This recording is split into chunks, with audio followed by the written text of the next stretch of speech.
وما اروع قول الرسول الكريم: اذا رأيتم الظالم ولم تأخذوا على يديه يوشك ان يعمكم الله بعذاب من عنده.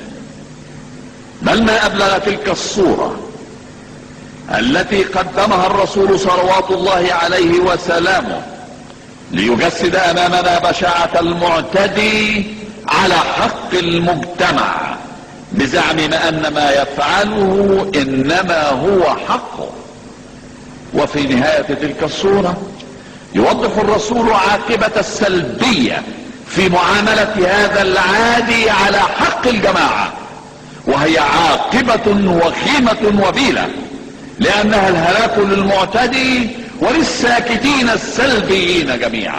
يا أيها الذين آمنوا لم تقولون ما لا تفعلون كبر مقتا عند الله أن تقولوا ما لا تفعلون كبر مقتا عند الله أن تقولوا